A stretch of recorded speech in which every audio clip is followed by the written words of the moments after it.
SimpleShow. So people affectionately refer to us as the explanation experts. We refer to ourselves that way as well. We've been creating videos, explanatory style videos for clients for over 12 years. And we've really become experts in the space of taking really complex topics and explaining them simply using video. So we've been doing that for over 12 years for lots of different clients, automotive like BMW and Porsche. We do it for pharmaceutical companies, Novartis, Johnson & Johnson, and Amazon, Google, and everyone in between. So we've been doing that for over 12 years, creating videos for those clients that need some help with their explanation. We also have a do-it-yourself tool called My SimpleShow, which allows the actual user to create their own videos with our SimpleShow style. But what we're going to be sharing with you today is our 5 simple rules to become an explanation expert. So we take these 5 rules and we use them every day, day in and day out within SimpleShow. So not only to create the videos that we're creating for our clients, but also in any form of internal communication that we have. So it works great for videos, and that's what we do and that's what we love. But you can also take these rules and you can apply them anywhere else in your everyday communication. So maybe you're just writing an email, or maybe you're having a conversation with someone, or creating a document or a PDF. So you can take these rules and apply them no matter where you are communicating. So we're going to be talking about how to apply them in video today and just everyday communication. And these are all things that can be learned. So hopefully you can take these 5 simple rules and apply them today. And what we're going to do is go over the rules first. There's just 5. And then we're going to break out into groups and we can apply the rules together. We can kind of talk through a subject that we'll be giving you, and you'll be able to apply those rules, talk to your colleagues, and kind of work through how you might be able to do that in your everyday lives. Okay, so without any further ado, let me get started and share my screen. I'll share my sound as well. We have some videos here. I'll make that full screen. Can everyone give me a thumbs up if they could see my presentation? Okay, awesome, perfect. So the 5 simple rules to become an explanation expert, so you can join SimpleShow in the ranks of explanation experts if you apply these 5 simple rules. And I just want to start with one of our mottos at SimpleShow.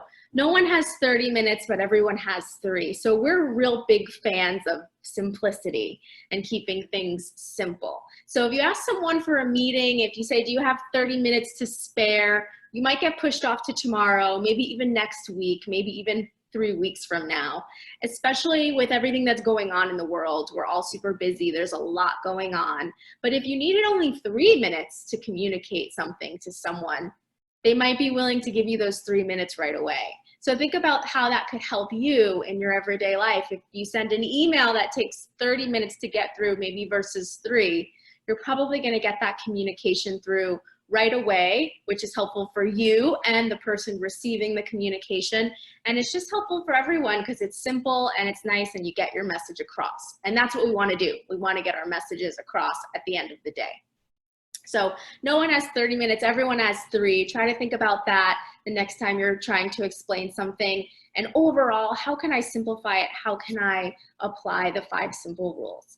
Especially now, we're all home, we have extra distractions. So we don't have just our normal phone distractions and text messages and social media. Now we have kids and pets and the news that we want to try to ignore, but it's all there. So you have to be really thoughtful about how we're expressing ourselves in our communication.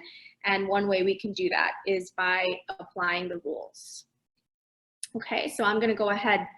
And if there's any questions, as we said, you can open them, type them right into the chat. I'm going to try to keep that up so I can monitor it as well. And if anyone wants to jump in and let me know that we have a question to get to right away, I'll be happy to do that. Okay. All right, so let's jump right into it without any further ado. The 5 simple rules for explanation. Our first rule here is to change your perspective. So changing your perspective is all about thinking about who your audience is. Before you're speaking to someone or creating a message, you have to know who it is you're talking to. If you were going to explain something to your colleagues versus explain it to your kids, you're definitely going to have to take a different approach, right? So think about who your audience is. It's really important to think to yourself, who is my audience? And first of all, why should they care about what I'm going to tell them? We all have a lot of messaging coming in throughout the day, so we have to grab their attention, let them know why it's important that they're listening to us. So think about why they should care about your message, first of all, and try to weave that into your explanation. And try to do that right off the bat if you can, because that's going to be the first thing that grabs their attention. If you give them a reason to listen to you or to read your email, then they're going to. So think about it from their perspective, sit in their shoes, and also think about what they know about the topic already. So if you're speaking to people that have really specialized knowledge of a topic and you're teaching them something new, don't start with the basics. So no need to include all of the basic information that you are sure they already know. That's going to bore your audience. They're going to tune out. They're going to start thinking about what they're eating for lunch, and they're not going to be there when you get to your main point. So don't include information that is not totally necessary for your message. So that's another important thing when you think about who your audience is. Do they know nothing about my topic? Do I need to start from scratch, or do they know almost everything except for this new thing? Then don't start from scratch because they already know it. So that's important when thinking about your audience. Now I have a fun little clip that goes along with all of our rules here also. So I'm going to play that. This is an example of a SimpleShow clip. Usually we do full long explanations. Well, complex long explanations in a short amount of time, usually 3 minutes or less. These are even shorter. These are quick clips just to go over all of the rules. Rule number 1, change your perspective.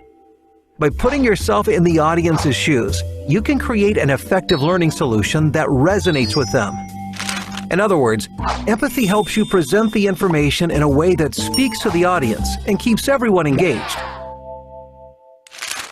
So again, thinking about your audience, thinking about how you can keep them engaged, what's in it for them, or why do they care is a big one. Okay, so that is rule number 1, always thinking about your audience. And that's not only rule number 1, but that's also the first thing you should do when you're applying these rules. All right, moving on to rule number 2 is to simplify your message. Now this one might seem obvious, but it is probably the most difficult of all of the 5 rules, is to keep things simple. So many of us have specialized product knowledge, we're subject matter experts, or we work with subject matter experts. And if you do work with any subject matter experts, you know what I mean. It's really tough to boil down the most important points when you know everything about a subject, because you know the importance of everything. So you have to think about your audience and why do they need to know these specific points and what do they not need to know. So this is a tricky part, and this is where SimpleShow comes in. So essentially our business was built on people not able to effectively simplify their messages, and then we could come in as the explanation experts and help them with that. So now we're teaching people how to do it themselves, and it all comes down to figuring out what your main learning objective is, ensuring that you include that, and then trying to get it down to 3, maybe 5 points max of what else you're going to include in that explanation. And then maybe you have a topic that's huge that you think, I need a day and a half to explain this, and I do need to include everything. Well, then maybe it's time for you to break it out into different chunks, chunking the information. In this case, if you're creating videos, don't create one long hour-long video, create a series of short 3-minute videos, just touching on a small amount of the topic at a time. It's much easier for people to understand. It's much more digestible. So think about how you can make it as simple as possible for your audience. So let's take a look at our clip here. Rule number 2, Simplify your message. It's not easy to be simple. There's no need to pack every little detail into your explanation. Instead, you should figure out what the audience already knows about the topic in order to cut out unnecessary information. From there, focus only on the key points and the core message. So again, thinking about what your audience knows and including only the key message or key points that they don't know that you need to come across to them.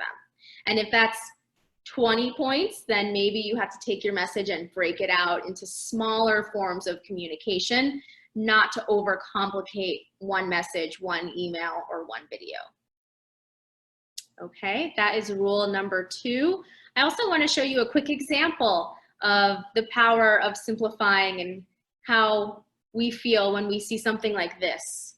So this is an example that I put together about mediation. So which way would you prefer to learn about mediation? So we have this option here on the left, mediation explained in the good old-fashioned way, using paragraphs and probably Googling and finding this information. You also have over here this SimpleShow version. So on the right, there is a video. I've turned the volume off to the video, so normally there would be volume and a voiceover to this video, so you'd be hearing the information. But I just wanted to show you an example of if you got an email one way and you got an email the other way, one full of text and one full of I can learn about mediation in 1 minute and watch a video, which would you prefer? So we have one vote for video in the chat. So go ahead and cast your vote if you prefer the video or maybe you prefer the text. People are different learners, but more often than not, you're gonna get people with the 1 minute video versus the long text that they have to read through. So thinking about your own messaging, we want our messaging to come through to our audience. If we're gonna spend time and energy creating a message or communication, let's put our best foot forward and let's make sure the people that are getting our message is really, let's make sure they're really receiving it and understanding it. I see here in the chat, video, but offer text to supplement the message to serve as reference. Great suggestion. You offer the video to people, everyone can get your main message. They could always go back to the text. Maybe you have some learners that do like to work through the text and they want to take their time and they want to take 20 minutes to work through something. That's okay too. You're going to capture most people with the video. They're going to get what they need and move on. But it's great to have both options. So really good point. Okay, let's move on now to rule number 3. First, I want to play a little game for rule number 3. There's some fun games around rule number 3. So I want everyone to take a second and close your eyes. Okay, if you have your video on, I'll be able to see if you're keeping your eyes closed. And don't worry, it's a simple game. Everyone just go ahead and picture an apple. So use your own imagination. Go ahead and picture an apple, any kind of apple. It's your apple. Take a second, work out the details of your apple. I'm sorry if you're getting hungry for a snack. We're right around that lunch hour. Okay, now open your eyes. Okay, and again, let's go to the chat. And I want to know how many people, when they pictured their apple in their mind's eye, how many people pictured an actual piece of fruit or a real apple? So say yes if you want to include what color apple you saw. Some see red, some people will see green, probably whatever's their favorite apple is what they will see. Red delicious, awesome. Okay, I think almost everyone saw an apple, some kind of apple. Did anyone not picture a piece of fruit? Oh, we have some black and white apples, that's fun. Did anyone not see an apple? Yeah, I'm aware that the video is still running on the screen, by the way. I'm not showing an apple. We're just imagining apples. Okay, so I don't think anyone didn't picture the fruit, an apple, okay?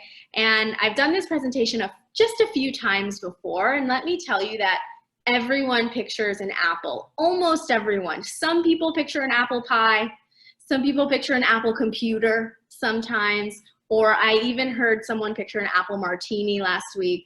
So quarantine is getting to us. But the point is, everyone always pictures an image. No one will ever come to me and say, well, when I had to think about an apple, I pictured the text of the word apple. That's not how our brains work. Our brains work in terms of images. We always see images, we think with images and pictures, and not with text. So think about that. The next time you think about the rules, should you apply them, think about the importance of that. We're going to talk about the importance of that in a few minutes here. And now we're going to move on to rule number 3, which is to tell a story. Now, we've already thought about our audience, we've changed our perspective, we've worked to simplify our own message, and now we tell a story. So we don't want to just give everyone a list of facts. Humans really love stories. So you see it every day when we end work and we're winding down and we go to Netflix. We're always watching a television program or a movie, always in, you know, the form of stories. And it's much more, I guess, nice for people and engaging for people, entertaining to get things in the form of a story. Okay, as opposed to a list of facts. So let's take a look at our quick clip here. Rule number 3, tell a story. You can forget about long lists of facts and piles of information. There's no better way of explaining a topic than incorporating it into an appealing story. Since stories evoke emotions from the audience, it will keep them interested in the target messaging. So we're tapping into your emotions, right? When we're talking about a story, you think about your own life. When you hear a story, you can put yourself in that story. And really importantly here, when you've changed your perspective and thought about your audience, you should make your audience, whoever that is, the key character in your story that you're going to tell. So if you're speaking to a group full of sales managers, and then you're going to tell them about a new workflow for them, make the main character in your story a sales manager and how this workflow is going to help them increase their sales numbers or whatever benefit they're going to get out of it. So now you're changing your perspective, you're giving them a reason to listen, you're telling a story, and they're putting themselves in the story. And they're going to be engaged and listen to what you have to say. They want to see what happens to that character by the end of this story. All right, so we're going to play another game, another quick game. And this is another easy one. We're just going to guess. It's a guessing game. So you can go in the chat when you're ready to guess. So first I'm going to describe something to you, and then I'm going to explain something to you. And when I describe it, I'm just going to use a list of facts. And then when I explain it, I'm going to tell a story. And I want to see how many people can guess this object first with a list of facts, and then first with the story. Okay, so first let's start with my description. We're just going to list off facts about this object, and you have to guess what object I'm thinking of. Okay, so the first fact about this object is that the object is hard. It's not soft, okay? It's metallic. Its shape is long, and it's also skinny. And this object has 2 distinct sides. And if I'm not careful with this object, it could actually draw blood if I handle it the wrong way. So I have to be careful with this object. So go ahead and put your guess into the chat.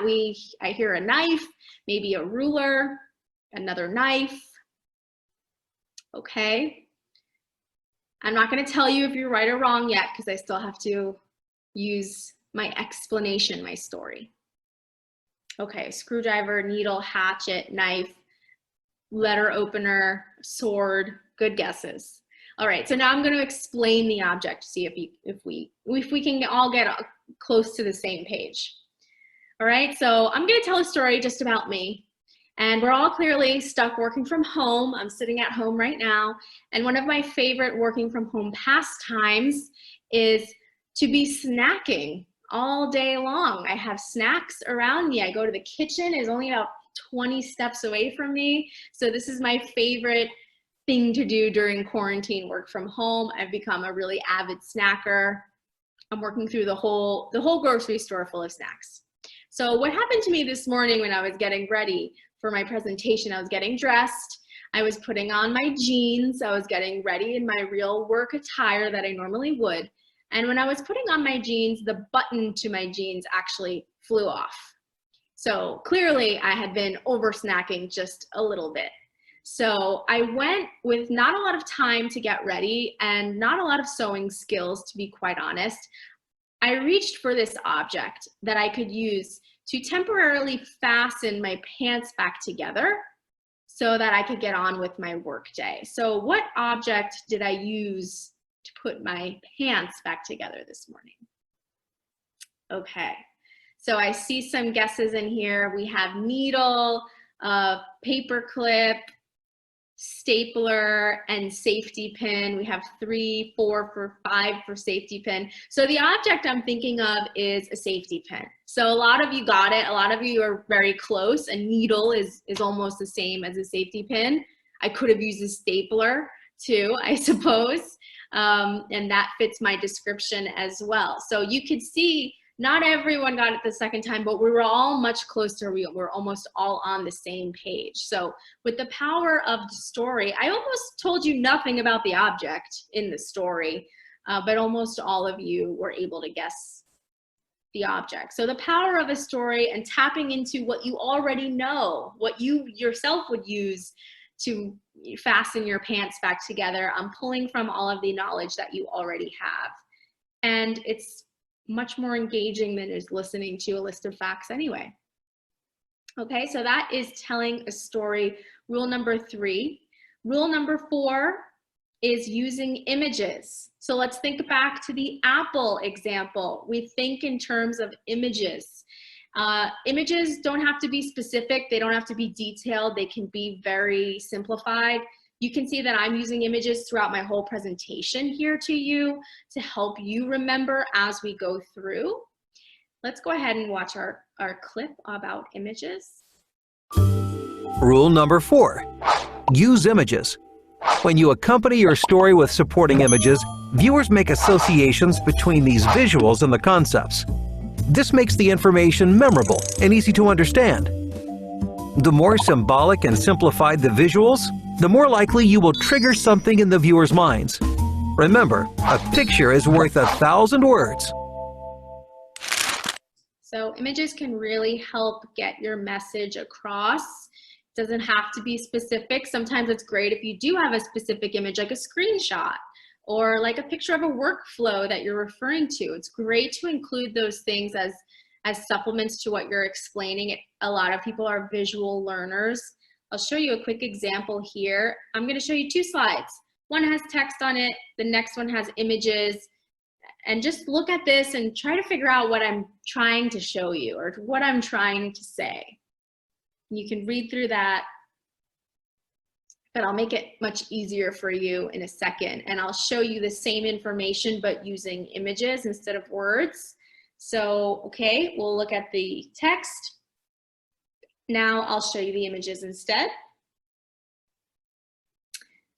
Immediately we see that and we understand what I'm trying to say. We see much more than what we see here, at least much faster. So here when we read that, we might be able to get to it, but immediately we see this and we know we have the letter I, maybe that's information. We have a brain. So really what I'm trying to say is information processing. I even put it right there on the slide for you. But it's kind of tough to see here. So text isn't always the best way to explain something. Sometimes it's better and easier just to see images. So don't negate the images, really use them where you can. Okay, and now we're on to rule number 5, which is to inspire confidence. And that's confidence in your audience. So you want your audience to really understand your message and feel confident that they can follow your explanation. So the best part about rule 5 is that if you've applied the first 4 rules effectively, rule 5 comes naturally.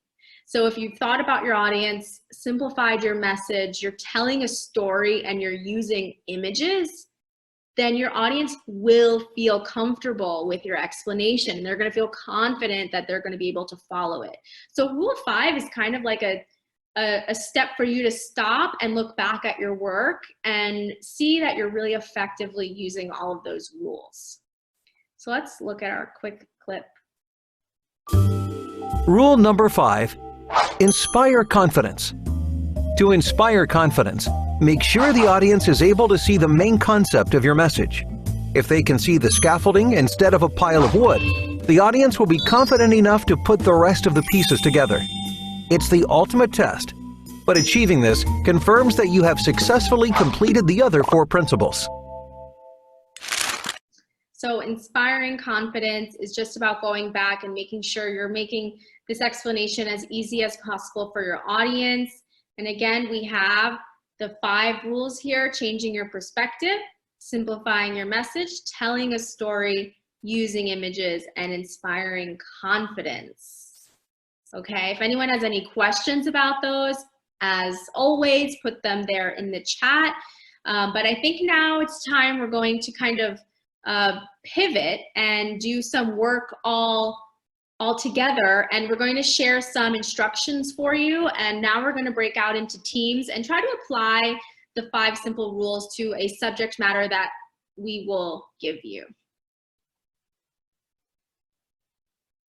Okay. So Ken or Awesome. Oliver. Yes. So what we're going to do is we're going to break out into some breakout rooms. Oliver is going to set us up with that. And I was just looking to try and pull in the rule document there, and was having a hard time finding it where I'd saved it on my computer here. So Dana, I don't know if you've got that handy and can plug that into chat for us. I do. Let me go to my chat. What we're going to be doing is applying the topics or the 5 points that you just heard about. And I'm going to throw that into chat now. So we're going to be working in our breakout rooms to explain the importance of social distancing during the coronavirus, just as a sample topic. So you and the rest of your breakout kind of walk through those 5 simple rules, talk about some of the ways that you'd apply those. And to remind you what those are, we're going to get those into chat by sharing that. Or you know what? Hold on. I'm only able to type in the chat. I'm not sure how I can add a document. Ah, okay. I think I just sent it through, guys. There we go. Maria got it. Okay, cool. So if you can open up that PDF, you'll have that in your breakout room. So it's the one that's titled 5 Simple Rules, breakout room. And we are going to give you 15 minutes to work in your rooms. We'll do a heads up about halfway through. I think we have gotten everybody back in. Awesome. We're going to just check in with your discussions and how those went on in your breakouts. But first, Dana wants to share a video of how this might actually have played out if you had used this and used the software. So Dana, go ahead.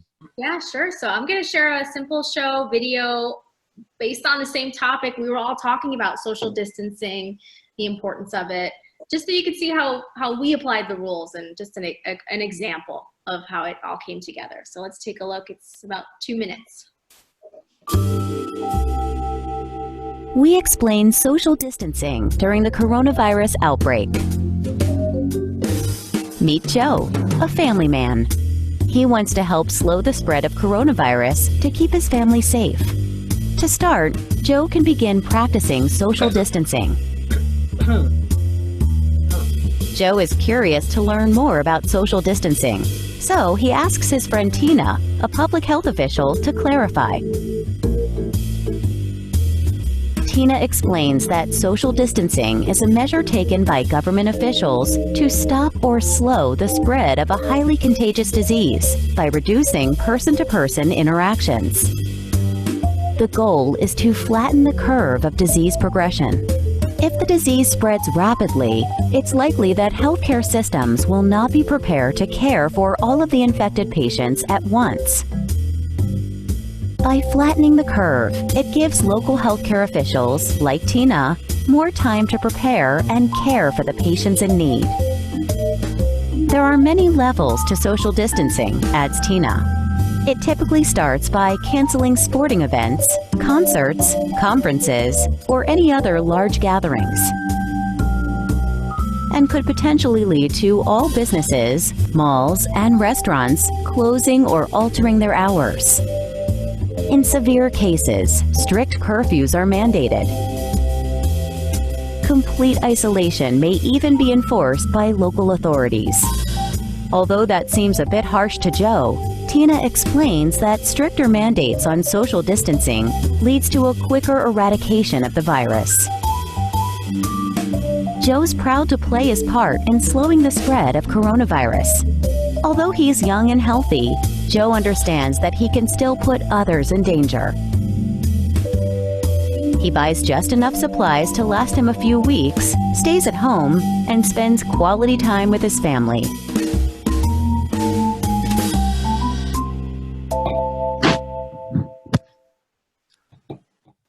Awesome.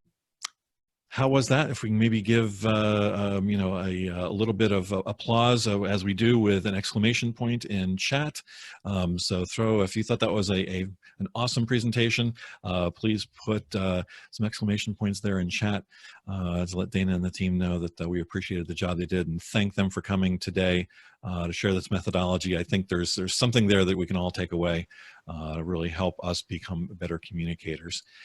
And with that, I want to say thank you all for coming today, and we will see you here again next week. Take care.